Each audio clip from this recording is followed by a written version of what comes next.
York of Africa, like they rightly say, everyone in Nigeria does have a family member. In Lagos, it's a city that owns at least eight of the unicorns when you talk tech in Africa. It's a place where people live. It's a place that is home to many people. But beyond it being that cosmopolitan city that welcomes everyone, it's also indigenous to many people. And as always on the show, we talk about Lagos in different ways. We talk in terms of music, the arts, we talk tradition sometimes. Today on the show, we're discussing on a different dimension entirely. In recent times, if you are on social media, the conversation mainly has always been around religious differences, ethnic differences, and for a city like Lagos that does have a representation of everyone in Africa and in Nigeria mainly, it's only important that we put clarity into some of these conversations taking center stage across board. It is Lagos Through the Ages, Jaydan. We are streaming live on our YouTube and our Facebook platform, Mainland 98.3 FM. Just go on there and watch our live. We have a guest in the studio, a man around town, a man many do know. We will discuss, as much as he is a pastor, we would like to discuss issues relating to the history of Christianity in Nigeria, talk about Christianity in Lagos, talk about the youth population in Lagos, engage in youth apathy, political apathy, governance issues. We also discuss how to ensure that the city Lagos does have that seemingly rest that it does have in terms of religious differences and what is causing chaos in some other parts of Nigeria. On the show today, we have Pastor Yemi Davids. He's, beyond being the pastor of the Global Impact Church, he's also the chairman of the Pentecostal Fellowship of Nigeria, Lagos chapter. Good morning. Welcome on Mainland FM.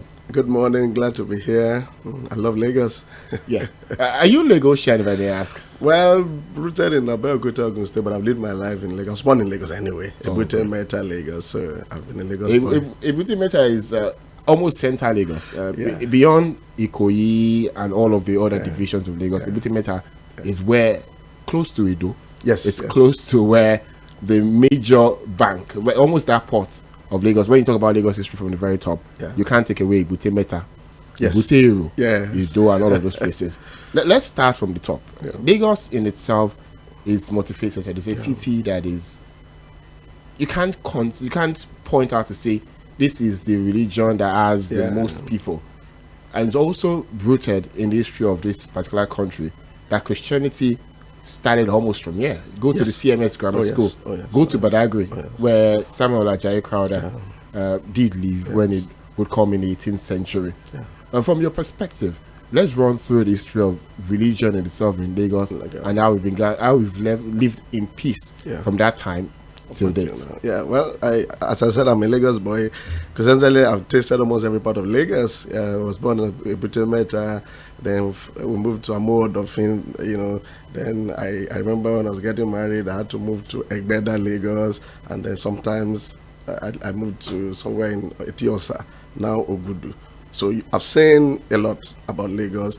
And I remember growing up, especially in the Anglican setting, and I love the kind of peace we enjoyed in Lagos, that coexistence that makes it, just enjoyable. Especially when I leave the country for any conference, you miss Lagos if you're a true Lagosian because of the life that you enjoy. My neighbors were Igbos, different ethnic bearings, and we just live together. We play football together. So looking at the way things have been, I believe that, Christianity has contributed a lot to Lagos in terms of development. When you look at schools around the state, our kids have been part of the Redeem International Schools, where they had a lot of subsidized fees paid. So I've seen a lot of contribution that Christianity has done to at least Lagos State.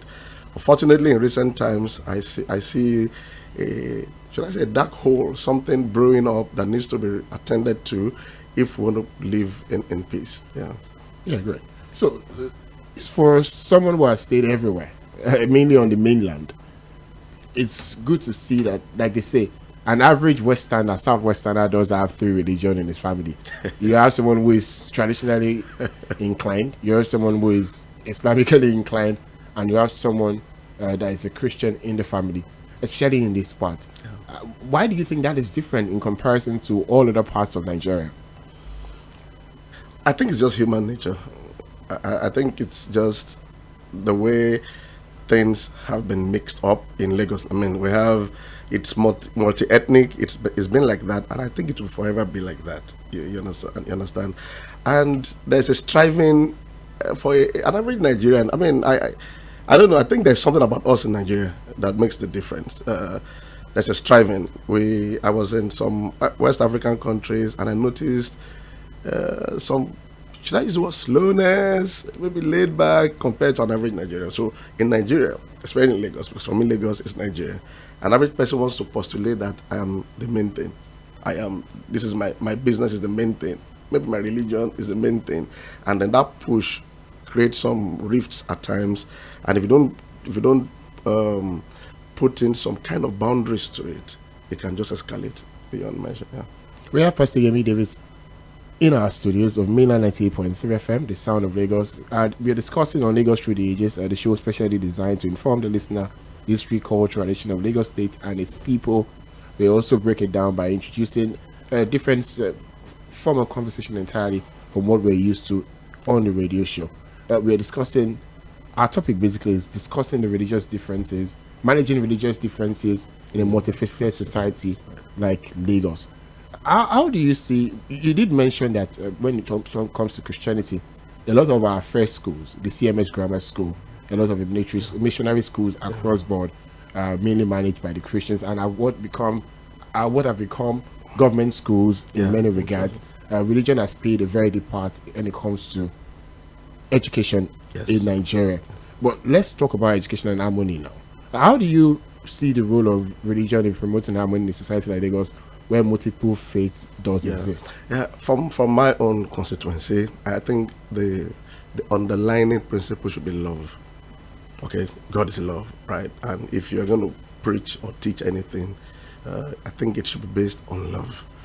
I think that love can bless anyone, whether you're an atheist or traditionalist. It's love, value for the human life, value for God's creation. I mean, God created the heavens and the earth. I value the environment. You take care of the environment. I value God's creation.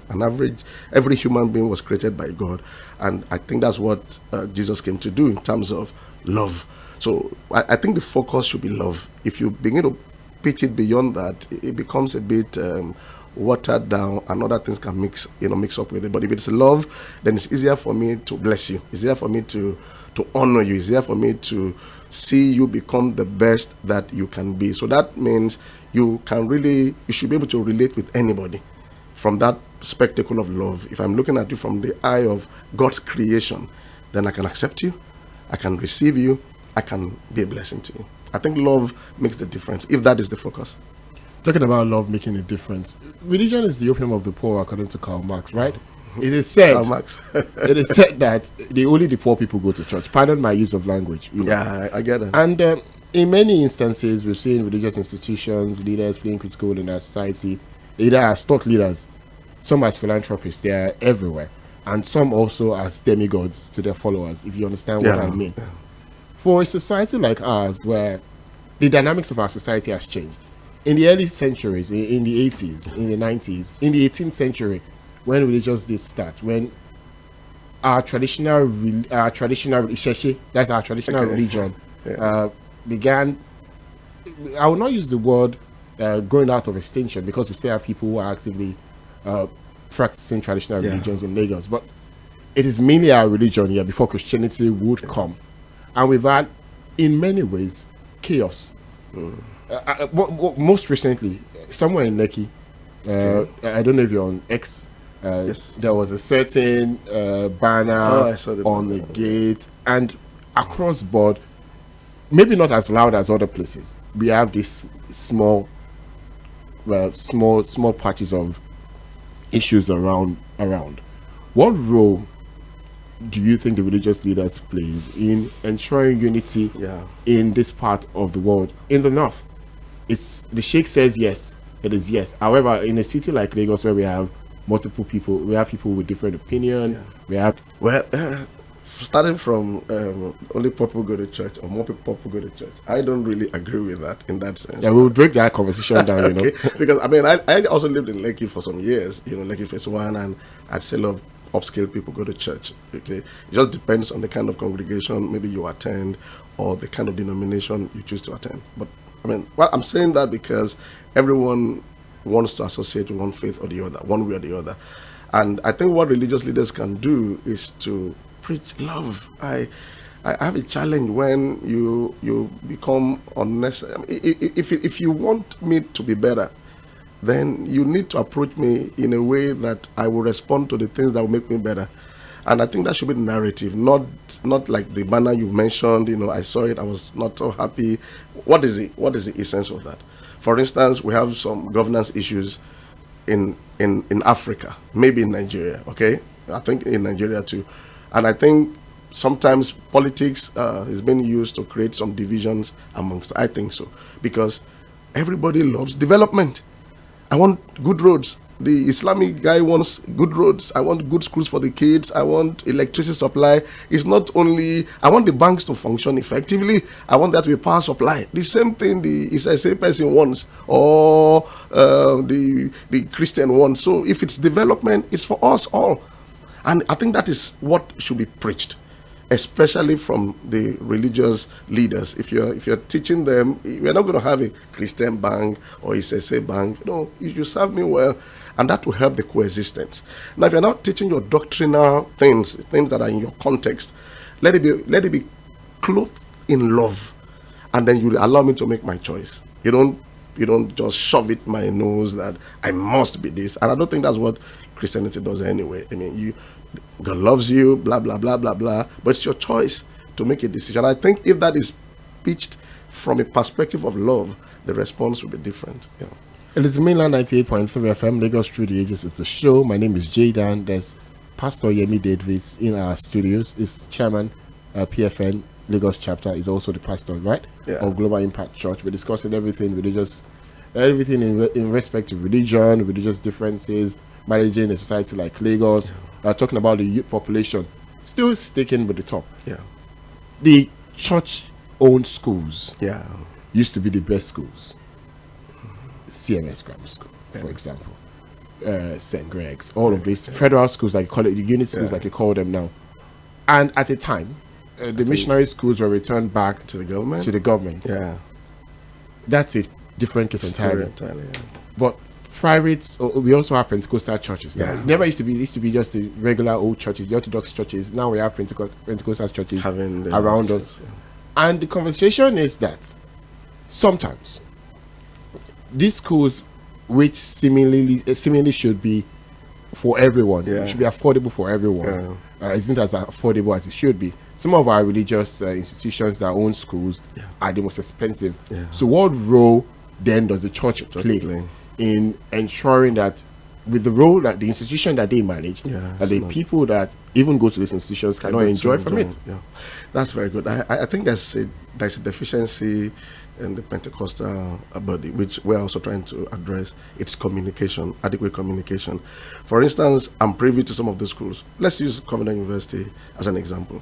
If you want to run a university at that level, right, it's very expensive, extremely expensive. I'm privy to some numbers, how the church itself has to subsidize heavily every month. It's a whole lot to keep it running at that level. If you want it to be a mediocre one, fine, but at that level where they've chosen in terms of their vision, the subsidizing is a lot. So people should understand that even the fees being paid does not even handle or deal with the main expenses. You are paying professors, you are housing professors, all the lecturers without government subvention, electricity 24 hours. It's a lot, and most of us see, those who own businesses can tell you what they grapple with in terms of running expense. And you're running an institution of that level. Now, that school was voted as number one, I think, in Nigeria. For it to be number one, then you can imagine the kind of funds or funding. The other thing is scholarships. Most of the churches, they put a lot of their members on scholarship, but we don't have to, they don't communicate that enough. That's how I said we need to do more communicating. And I understand why. I don't want to give you scholarship and then I'm brandishing your name on social media just to prove that we're helping the poor. I don't think that's dignifying. But I also think there can be better communication.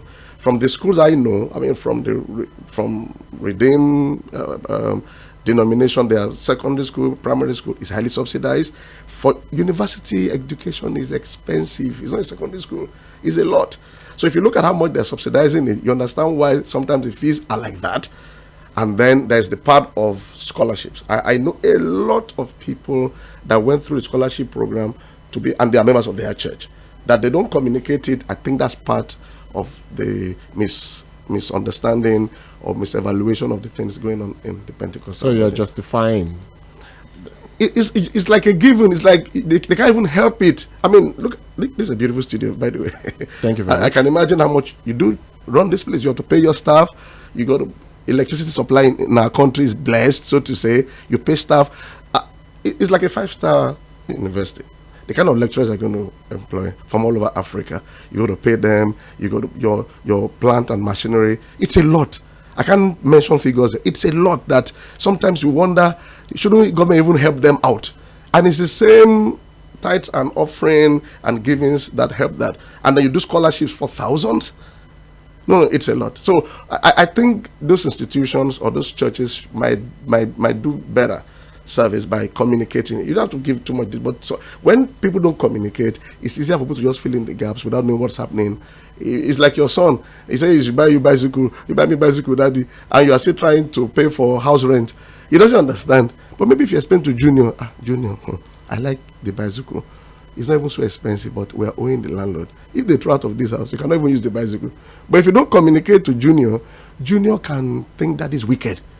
Daddy works in a bank. Daddy works in an oil company. He can't even buy my bicycle. Yeah, it's bad. He doesn't love me. And you smile. So I think more communication from the church arm about what the things they do, because it's not just the university that they even fund. There are many other things that money gets into that are not talked about.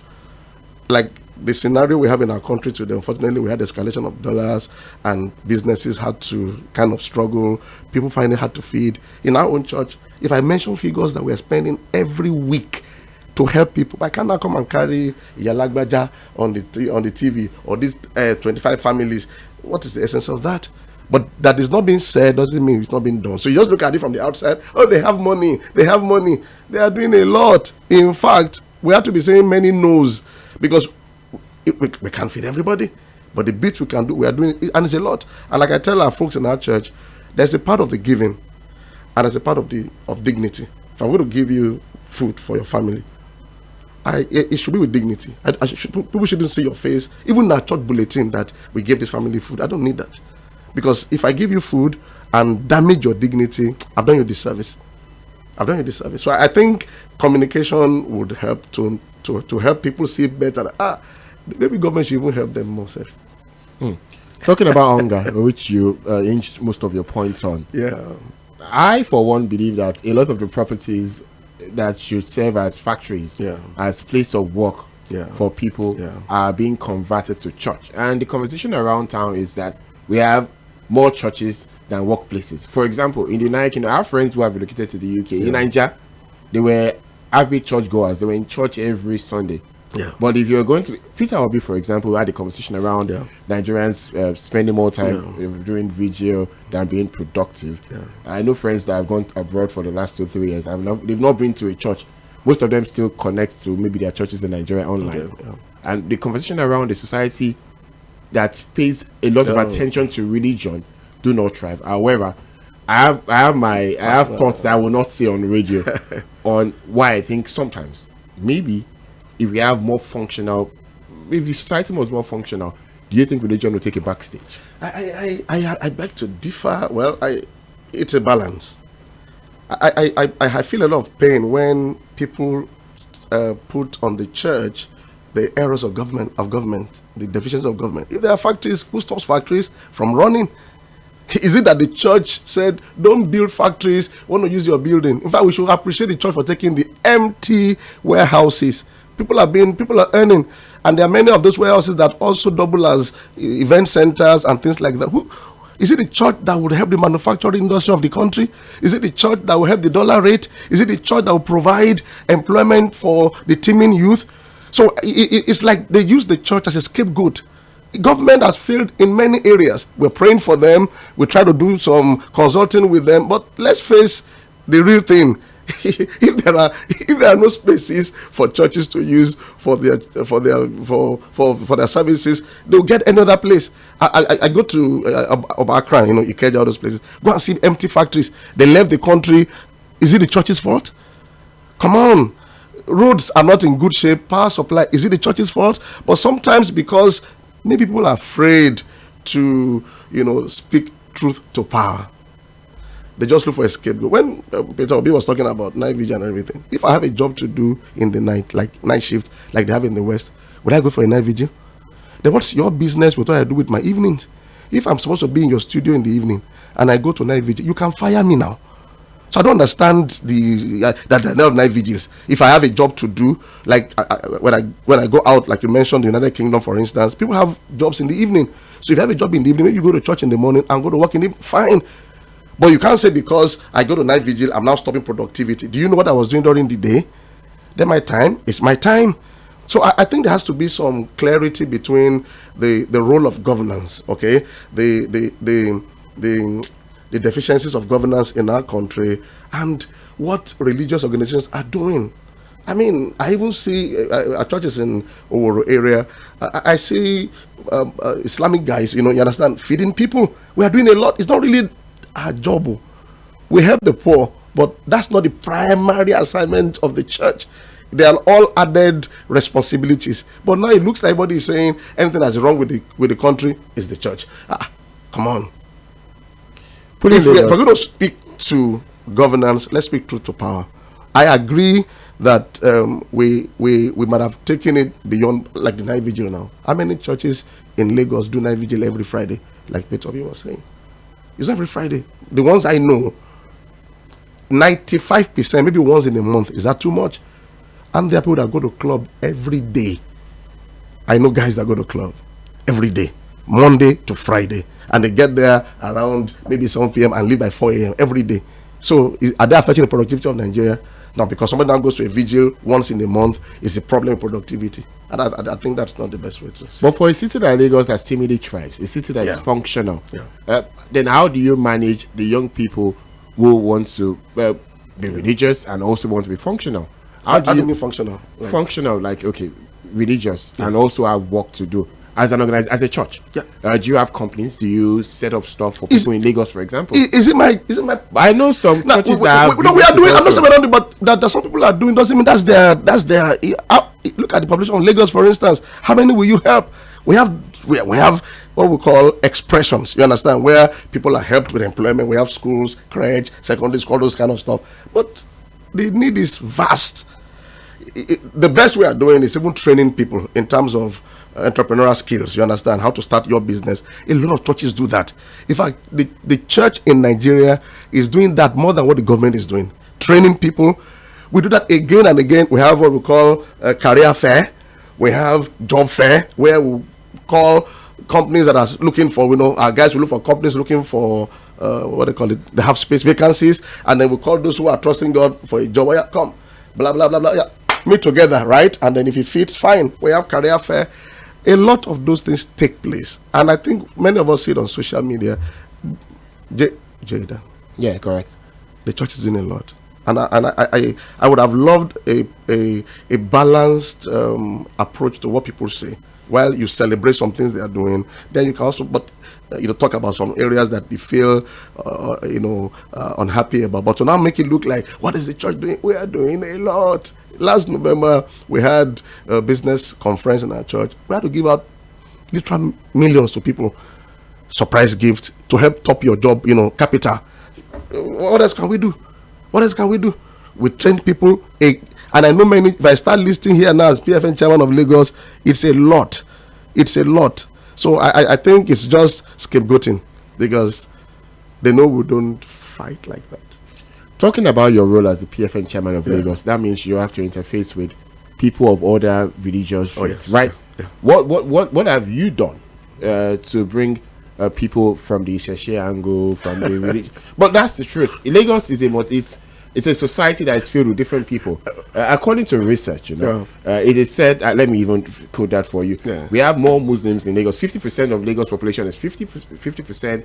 The Christianity does have a significant 35-40%, and the Sheshe also runs around the 10% around the population. So there are some parts of Lagos that we have more Sheshe. Yeah. There are some. Go to Lagos civil servants, and you can run the numbers by yourself. Yeah. How do you interface with people of other faiths? You mentioned your church, but there are more people in the city, and you cannot. Let's start with your own position as PFN chairman Lagos, and as a man who runs a church in Lagos. Yeah. How do you interface with people of other faiths to bring them into that big umbrella of help? For instance, for clarity, right? PFN is a block under CAN. Yeah. Like 5 blocks. Okay, we have the Christian Association of Nigeria. So PFN is just one block. So that particular role actually is being done by CAN, and I think they're doing a very good job. But fine, love. We have a directorate under PFN. It's called Interfaith Intergovernmental Directorate that liaises with such issues when they come, especially when there's a kind of conflict. You understand? Just don't want to wade in. You call the imam, you call the pastor in charge of that place, and say, "Come, this doesn't have to be like this." Our major role has to do that we've been experiencing as conflict resolution. That when things are brewing up, what can we do to douse this? This doesn't have to go like this. It should escalate. And I think the PFN is doing a good job along those lines. But the bigger job is from CAN, because Pentecostal Church is just a block. We have the Equa, we have the Anglican, we have the White Garment, those blocks. So you don't want to make it look like you're the only one in that entire system. But CAN, I think, is doing a lot of work along this line. And it's Mainland 98.3 FM. We are the sound of Lagos. Lagos Through the Ages is the show we are discussing with Pastor Yemi Davids. It's PFN chairman Lagos, also the pastor in charge at the Global Impact Church. Yeah. We're discussing managing religious differences in a multifaceted society like Lagos, and we're also expanding our conversation beyond the usual historical background that we usually have on the show. It's always nice to break the rules sometimes, isn't it? Right. Let's talk about, because when you talk Lagos, you talk about the young people. December just passed by, 30 December. It's a port period of young people from across the globe coming to this city. But beyond those ones, they don't go back. We really here, we don't stay. Yeah, we're here. When we come, let's for example, the 2023 elections, look at the population of the state. Look at the numbers of voters, the voter turnout. It is, if you compare, it's very poor, to say the least. There was a time that one of the candidates in the senatorial election, BOG, Babatunde Gbadamosi, he had a very loud voice on social media, for example, and I thought on the day of, he had a lot of young people right behind him on the social media, Twitter, and when the elections would come, there was barely little or no presence. As the church, in a state like ours, as the PFN chairman, how do you engage the young people to drop the token of apathy that they've won for many years and start to get involved? You're a thought leader, and how do you manage your role as a thought leader and engaging young people? Thank you. Electoral process, and other things, governance. Oh mainly. yes, I have a passion for leadership, and we can't dodge it. We have challenges in Nigeria in terms of governance. What we did was to also empower our Directorate of Governance. We call it DPG, Politics and Governance, in PFN, and that directorate is very loud. Okay, and their role, which they've been playing, but they're going to play more, is educating people, educating churches in Lagos. Educating even pastors about encouraging their people to get involved.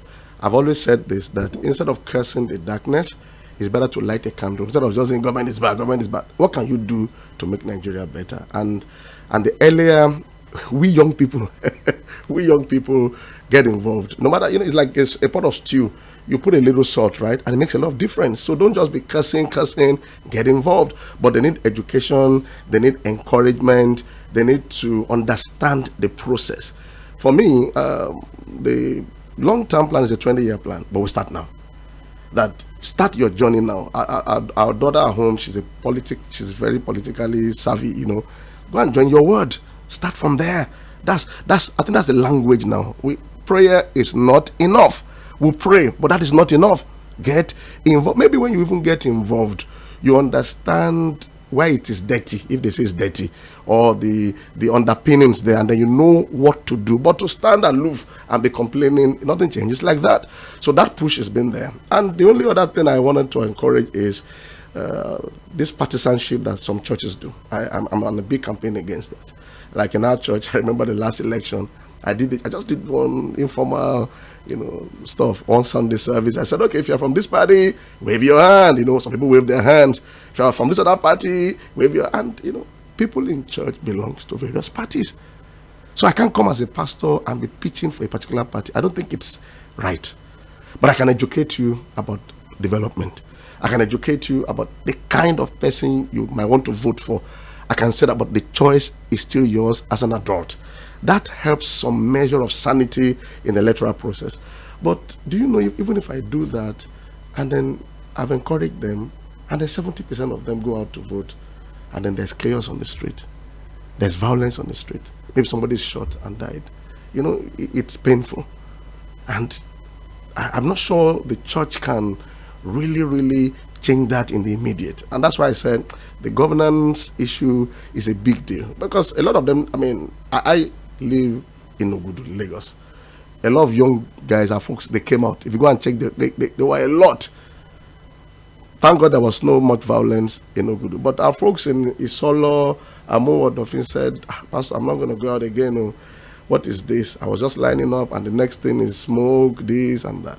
So what we are trying to also do is the DPG, as the Directors of Policy and Governance, finding a way of liaising with INEC and government to see how we can at least help reduce the issue of the violence and all those stuff. Because we can't be pitching people to get involved, and then they meet something different. It's a bit discouraging. Cool. It's discouraging. Okay.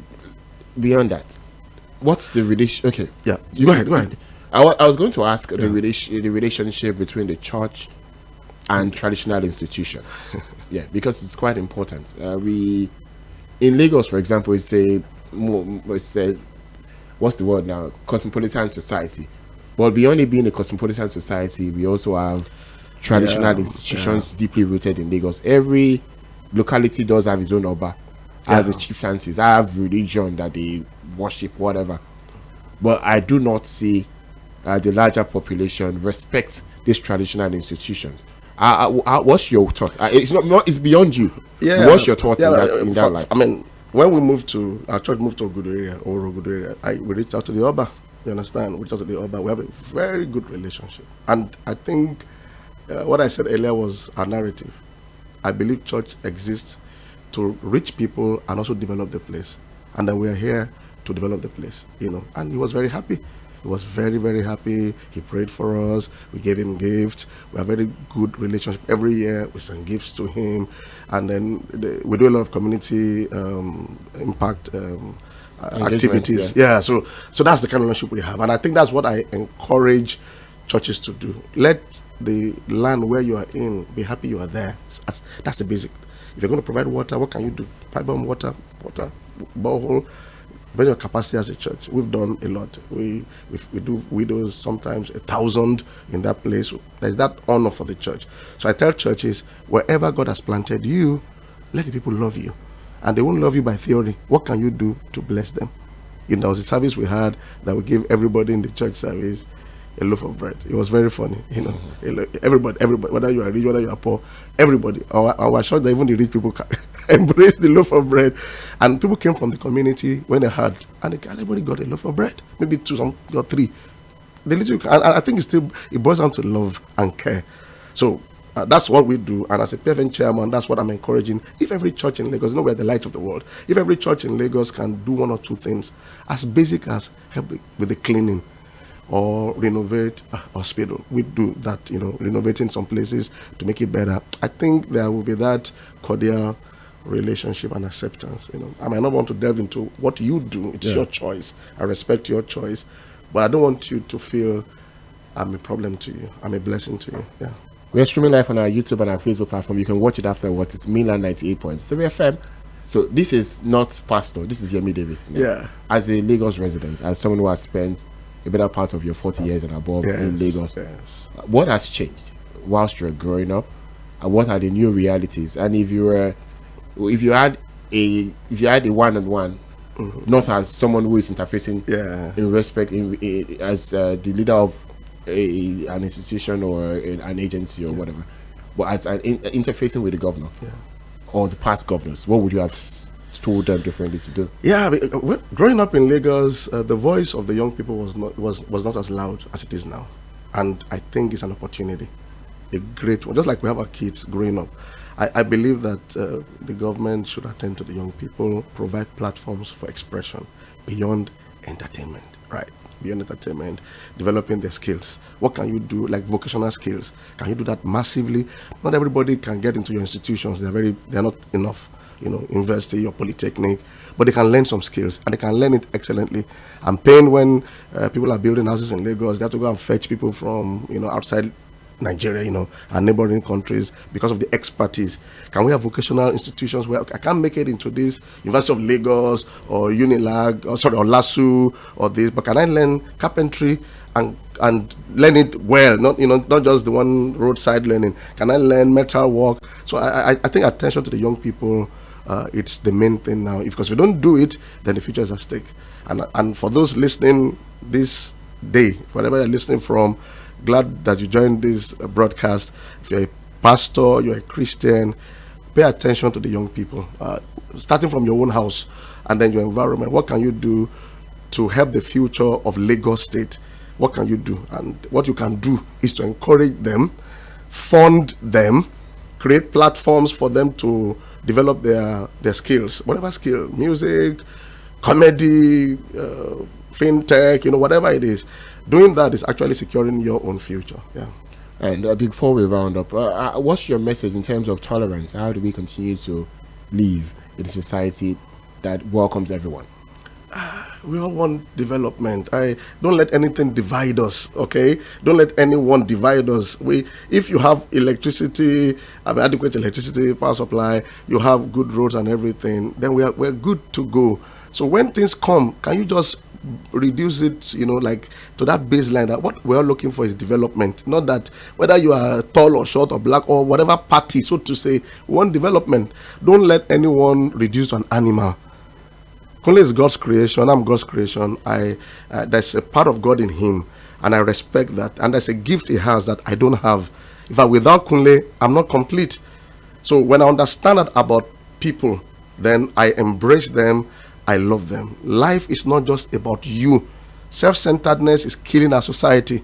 The hand cannot do the work of the leg. The eyes cannot do the work of the intestine. So you are the eyes, we celebrate you, but you cannot digest your food. The one that can digest the food, respect him. So if you understand that about life, then you embrace people, you love people, and you place a high value on them, which affects the way you treat them. In 30 seconds, do you think the media has done bad or has done good in promoting or propagating the religious differences that we have? Well, I must celebrate Mainland FM, for what you're just doing now. I wish more stations can do that. Little discourse like this will make the difference. 1 hour, 30 minutes. I think we need the injection of such conversations because people are not aware. So you can't stop bad people from doing their bad things, but why not do your own good thing? Okay. I think if people have a better, I'm here today now. Some people are hearing my voice for the very first time. I won't be surprised somebody listening on YouTube might have had a very wrong impression about me. Maybe he saw a video on YouTube about me that I didn't even do myself, and then he has a very wrong. But now that he's hearing me live, so this is what this person thinks like or is like. It changes the person's perspective. So we need conversations like this. So maybe Mainland FM should help. Yeah, you can come and buy airtime. What did you say? Come and buy airtime. We have for Sunday. Are you sure you have airtime? Yeah, if you want to. Yeah, we'll talk to our guys. Yeah, we need the difference. This kind of conversation is different. When we have airtime, we're preaching in that sense, which is not bad. But this, I love what you said about out of the box discussion, not just as a pastor about Lagos, because we live together. We live together. When you go to work, you spend some time, but you come home, right? And you stay, you live with your neighbors. Your neighbor could be from another part of Nigeria, could be an atheist, it could be anything. How can you love the person? So I thank you. Yeah, Thank your final message as we leave. Let's that song by Zoe Kawin, let's stand together and That's Bob Marley. no. That's what that is. One love. One love keep us together. Keep us together. Yeah, That's just what they say. One love keep us together. Thank you very much, Pastor Yemi Davis. It's the chairman, Lagos PFN, and also the chairman in charge, pastor in charge of the Global Impact Church. You do amazing stuff with your church. I know someone personally, and she says that my pastor is a good man, and I'm glad to have you here. Thank you so much, Kule. Thanks for having me. Thank you very much. At 12 o'clock, there's the news with Sage Babalola. This is Mainland 98.3 FM. The show is Lagos Through the Ages. Next week, we're back again. It could be another thing entirely. Have a fantastic rest of the day, and a big thank you to our guests for joining us in the studio.